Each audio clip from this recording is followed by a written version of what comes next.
Un cordial saludo, mi estimada Magister Ángela Aurora Gómez Espinosa. Somos sus estudiantes de la carrera de Derecho en línea del primer semestre del paralelo C5. Los integrantes del grupo J son quien les habla: Gabriela Carbo, la compañera Daniela Franco, Eva Gavilanes, John León, Yulexi Lino, Raiza López, Yulisa Mesías, Sonia Mejía, Luis Pichucho, Richard Tapia. El tema que voy a exponer es el siguiente: las revoluciones latinoamericanas, investigación sobre las luchas de independencia en América Latina y la formación de nuevos estados. Las revoluciones latinoamericanas han desempeñado un papel fundamental en la formación de los nuevos estados en la región. A lo largo de la historia, América Latina ha sido testigo de numerosos movimientos revolucionarios que han marcado un hito en la lucha por la independencia, de la justicia social y la autodeterminación de los pueblos.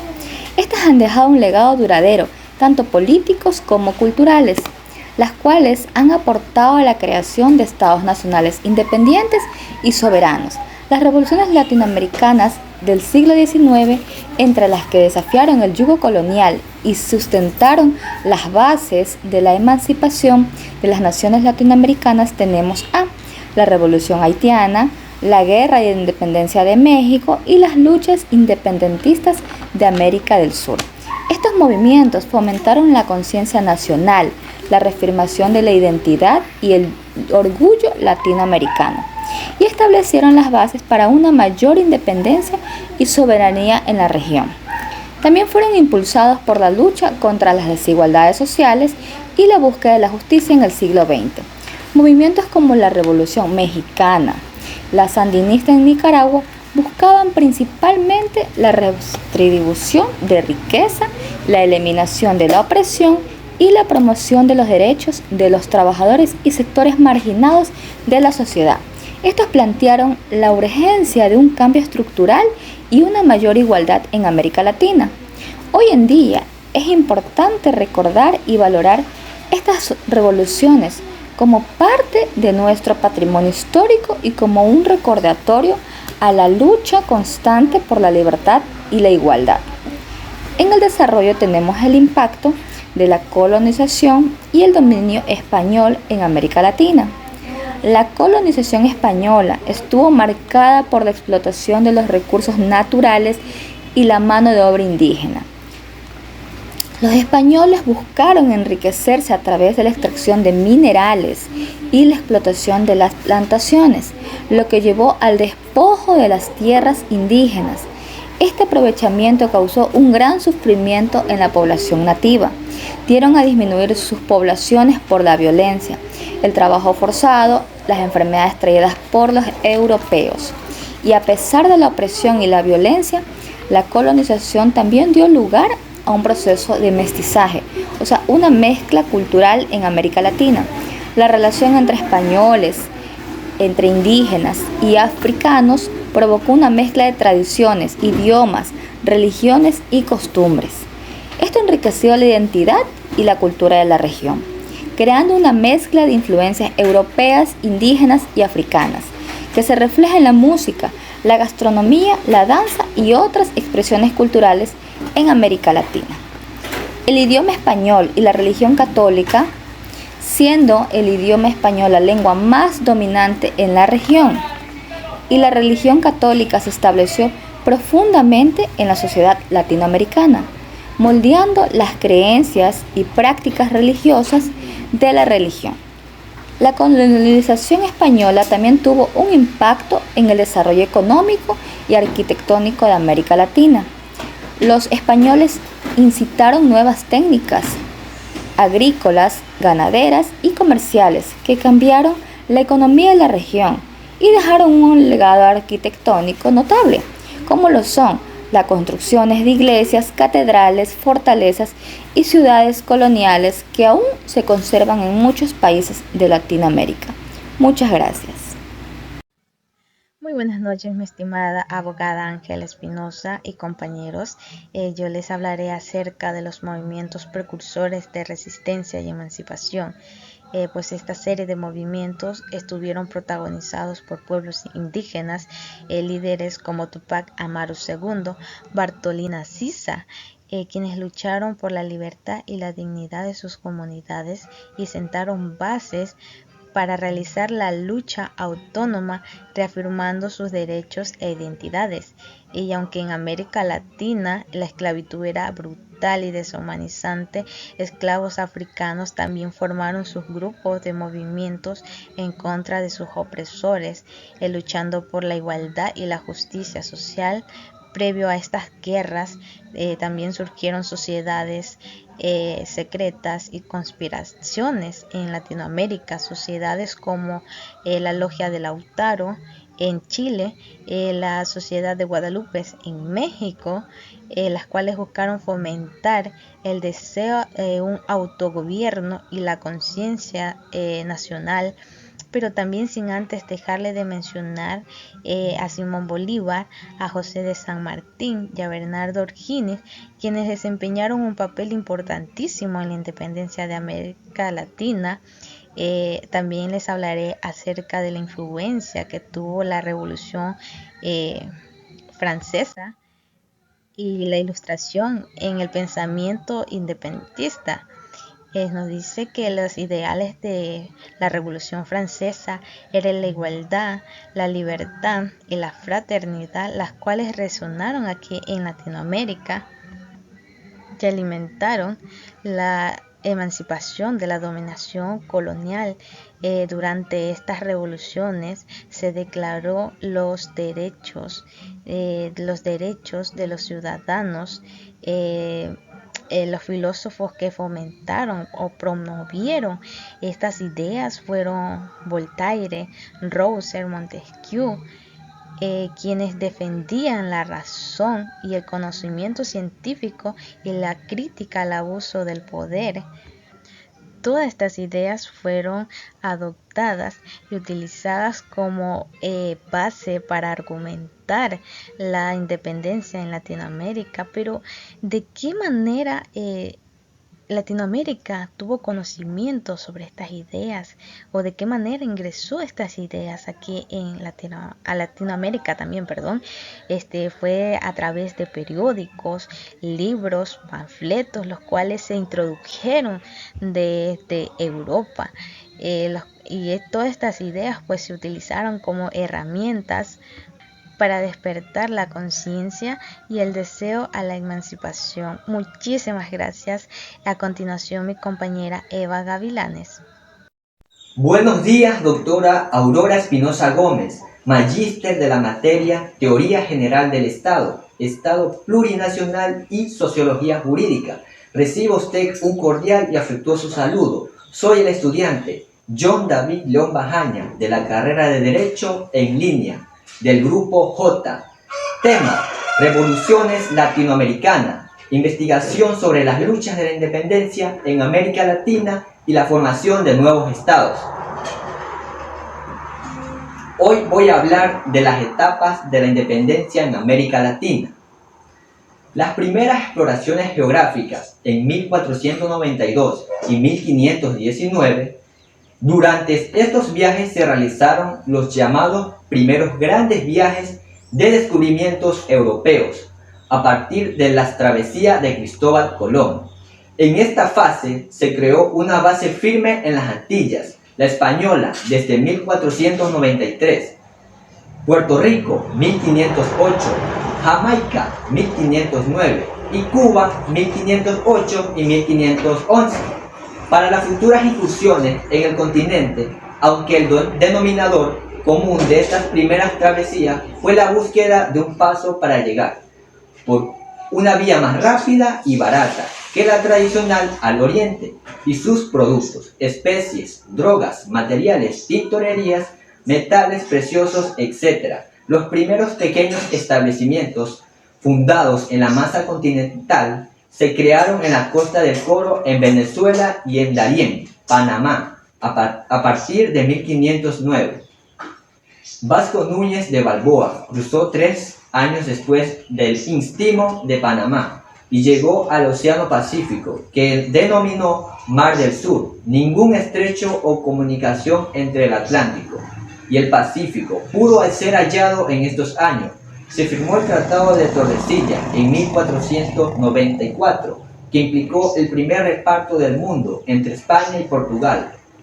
La fase se cierra en el hallazgo por Fernando de Magallanes del estrecho, que lleva su nombre y que permite el esperado paso al oriente, aunque este hecho ocurrió cuando ya los españoles se habían topado con las deslumbrantes culturas de Mesoamérica, que hizo atractiva la conquistación del continente y desestimó la travesía al oriente.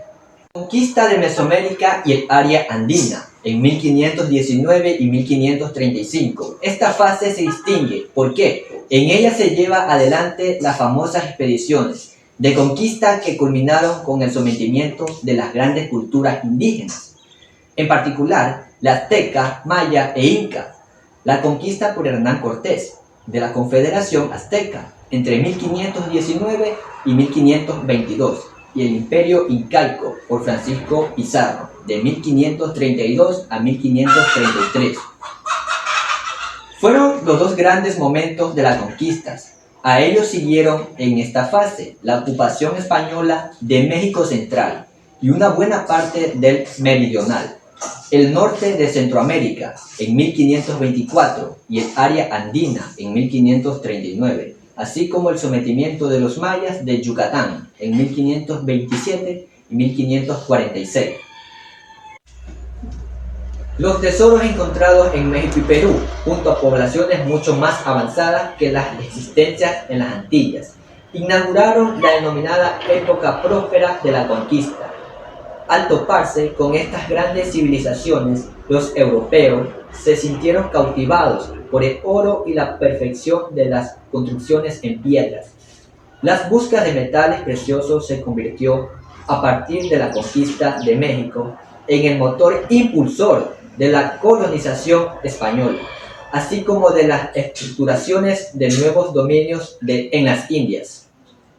El traslado de metales preciosos hacia España y de allí al resto de Europa, proveniente de las grandes culturas conquistadas en Mesoamérica, fue continuo por las explotaciones de minas existentes en el área andina, después de los llamados viajes de descubrimientos en 1492 y 1519. Castilla encontró en México y Perú la base de explotación del Nuevo Mundo, el oro y la plata, asociados a una numerosa población y al eficaz control de la corona, garantizaron la prolongada convulsión que sufrieron los pueblos procolombinos. Dominios de los territorios marginales, 1536 y 1580. Las operaciones de conquista de España posteriores a 1535 se dirigieron en el fundamento a asegurarse a la posesión de los territorios que le pertenecían en el Nuevo Mundo según lo estipulado por el Tratado de Tordesillas, lo mismo que haría Portugal desde 1549 con la región que llevaría el nombre de Brasil. En el caso de Hispanoamericana, la iniciativa colonizadora procedió muchas veces de los propios centros y conquistadores. A esta fase corresponde la ocupación española de toda el área norandina y como colofón encontró de 3 expediciones en Bogotá el completo dominio de las mesas altoperuanas y el establecimiento en Chile central, a contrapelo de tenaz resistencia a Huracana, encabezada por Lautaro y Caupolicán. La segunda fundación de Buenos Aires en 1580, la primera en 1536, habían sido un fracaso, como también ocurrió en la Florida hasta 1565, por un puñado de conquistadores mestizos procedentes del interior, Asunción del Paraguay, que buscaban una ruta de comunicación con Europa. Señala aproximadamente el fin de esta fase. Hola, buenas noches. Yo les voy a hablar sobre la independencia de Perú. Perú, al igual que otros países de América Latina, había sido colonizado por España durante más de 3 siglos. Sin embargo, a fines del siglo XVIII y principios del siglo XIX, las ideas de la Ilustración y los movimientos independistas en Europa y América del Norte comenzaron a influir en la sociedad peruana. El proceso de independencia peruano fue complejo y se desarrolló en varias etapas.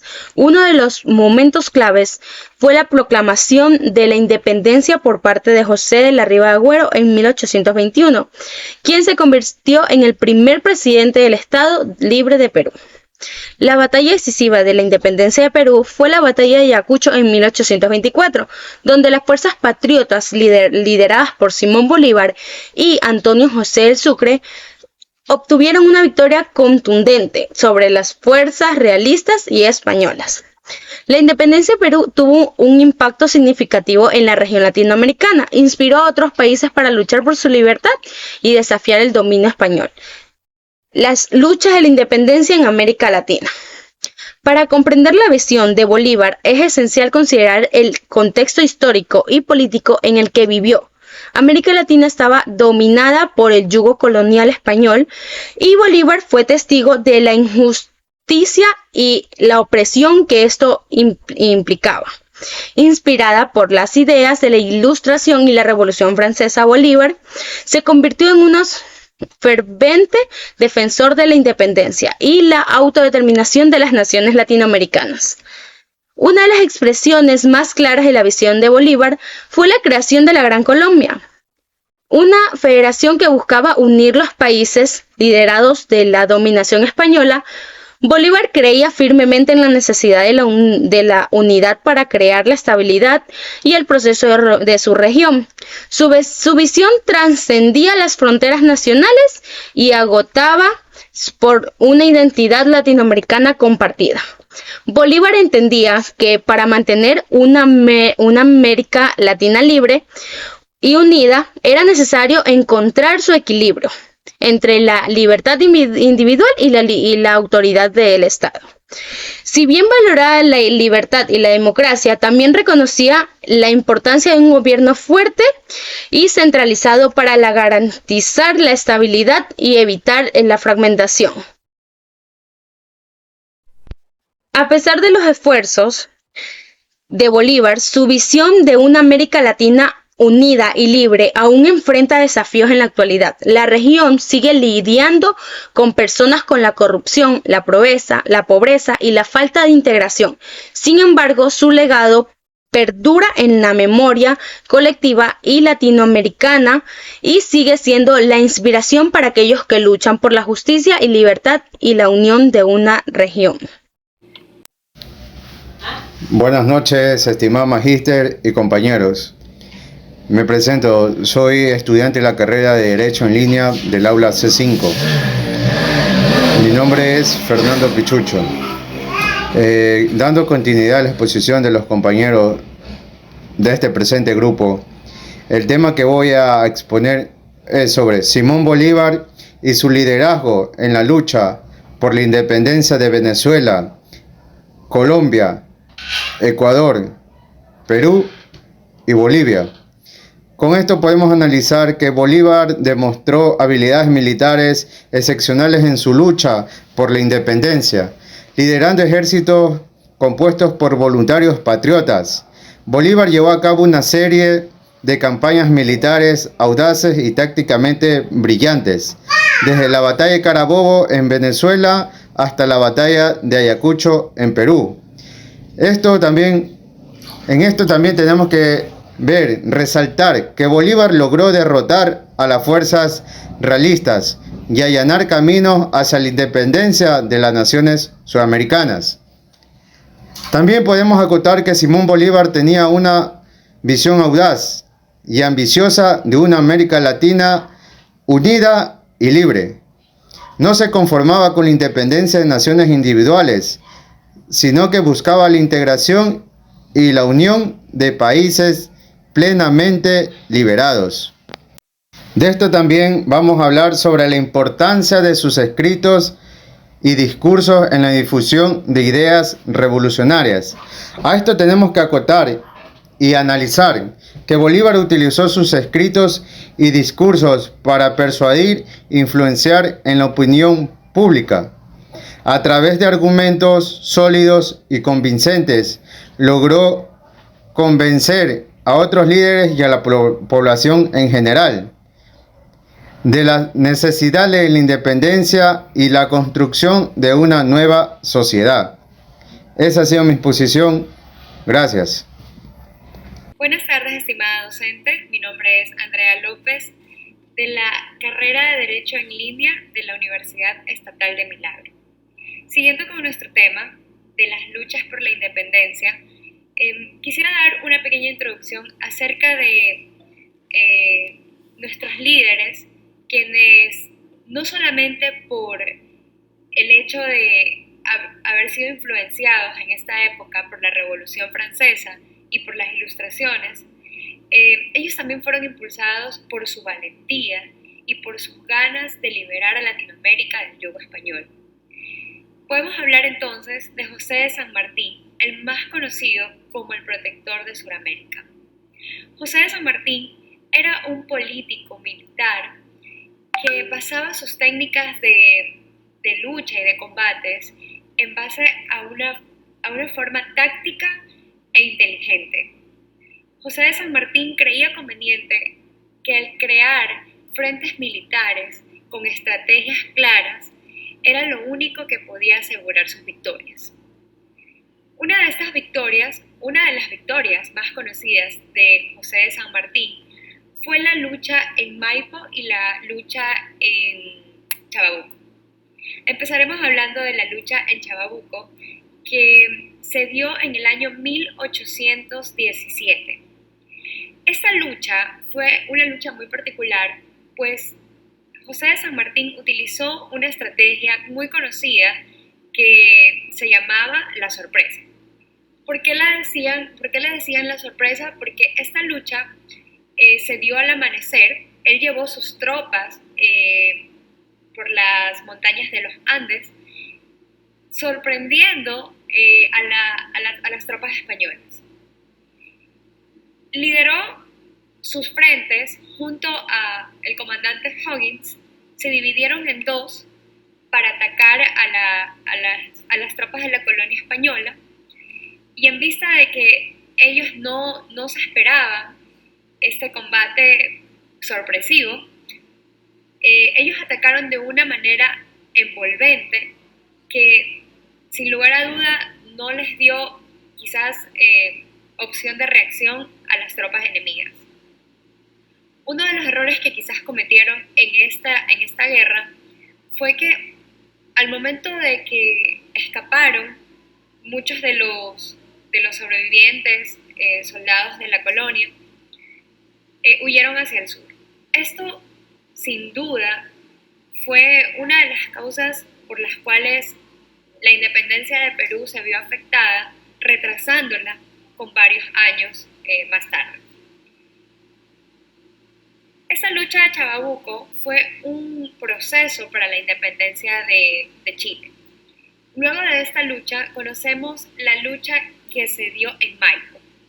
Esta batalla, que fue el 5 de abril de 1818, fue liderada por el Ejército Unido Libertador, comandado por San Martín, y el Ejército Real de Chile. El Ejército de San Martín contaba con aproximadamente 4.500 soldados, entre chilenos y argentinos, y también fue conformado por cazadores británicos. El Ejército Real de Chile estaba integrado por unos 5.300 hombres agrupados en 3 brigadas, con mucho armamento igual.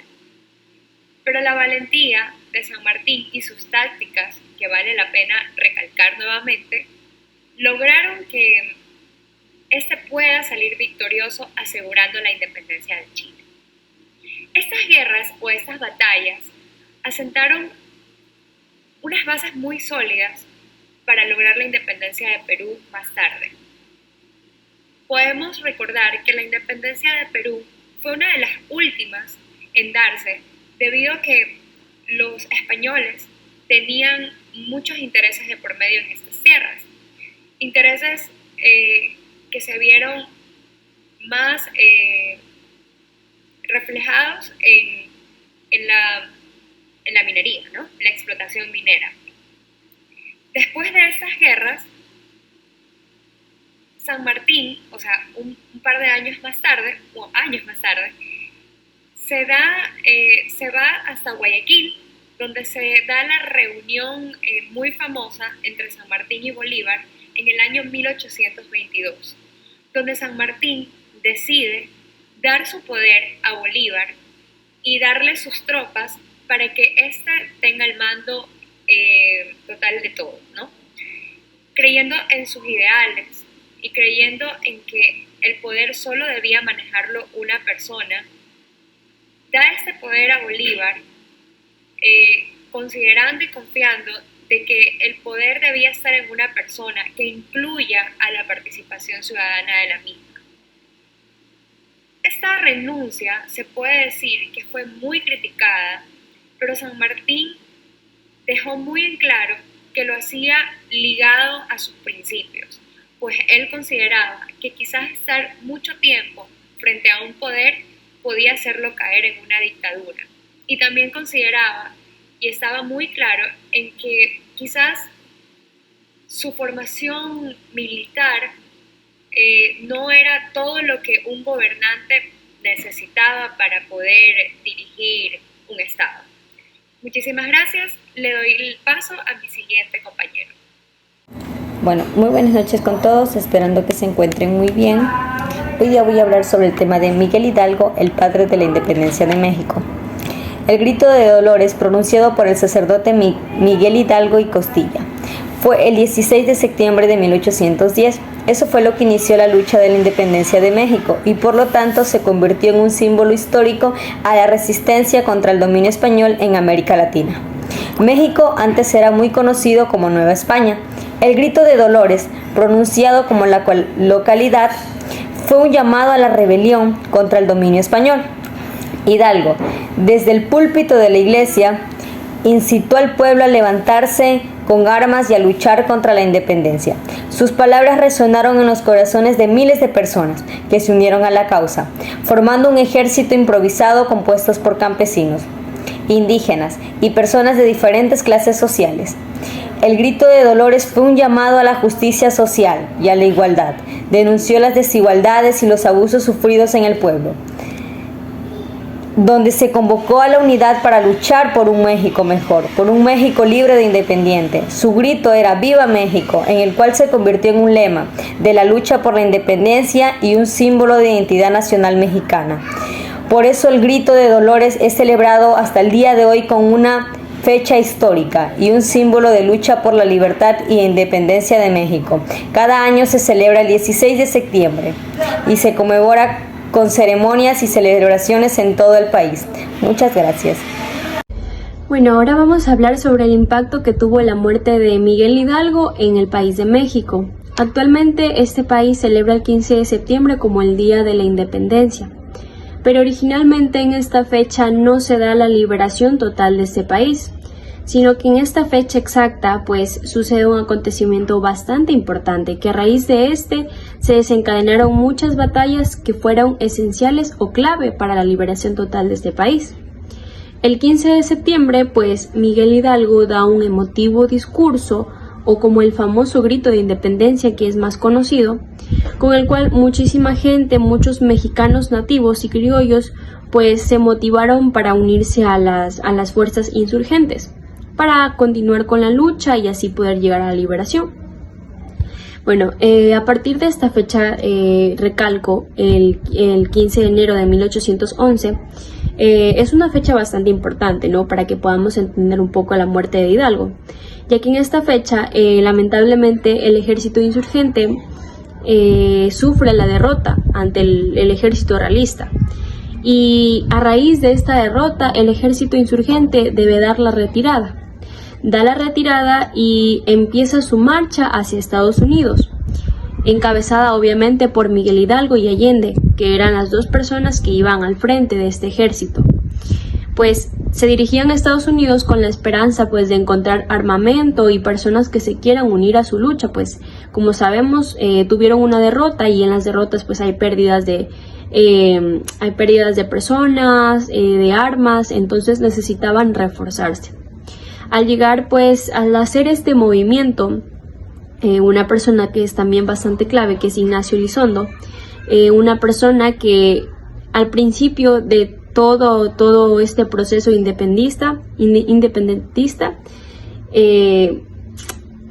era una persona que estaba aliada con los españoles, es decir, estaba al mando de la corona española, ¿no? Estaba en el ejército realista, pero posteriormente decide, entre comillas, aliarse al ejército de Allende y de Miguel Hidalgo, pero con la intención y el propósito de engañar a estos para poderlos entregar a la corona española, es decir, traicionarlos. La fecha exacta en la que Ignacio Elizondo traiciona a Miguel Hidalgo y Allende es el 21 de marzo, en la fecha en la que entrega pues a estos dos grandes personajes a la corona española en Agatita de Baiján. Posterior a esto, Miguel Hidalgo es juzgado mediante el clero, ya que como sabíamos Miguel Hidalgo era sacerdote, y por otro lado es juzgado por la fuerza militar, ¿ya? En este ámbito pues José Miguel Hidalgo lamentablemente es juzgado a muerte, sentenciado a muerte. Podemos decir que el 30 de julio de 1811 se ejecuta la sentencia de fusilamiento hacia Miguel Hidalgo. En esta fecha pues sucede la lamentable muerte de Miguel Hidalgo, y con esto los mexicanos nativos y criollos, personas que estaban en la lucha con Miguel Hidalgo, pues toman este acto como un valiente sacrificio de parte del ilustre sacerdote. Bueno, otro punto que también vamos a tocar es sobre la influencia que tuvieron sus acciones en otros países, como lo fueron Venezuela y Argentina. En Venezuela, durante su estancia en Caracas, pues compartió bastante de sus pensamientos e ideologías con algunas de las personas que también tenían pues esta mentalidad de liberar a los países latinoamericanos del yugo español. En el país de Argentina, pues sí, fue bastante partícipe en algunas batallas, como lo fueron la batalla de Tucumán. Hidalgo también fue inspiración para José de San Martín, persona que estaba a la cabeza de las tropas argentinas. Bueno, esta ha sido mi parte, espero que les haya gustado mucho y que hayan aprendido mucho también.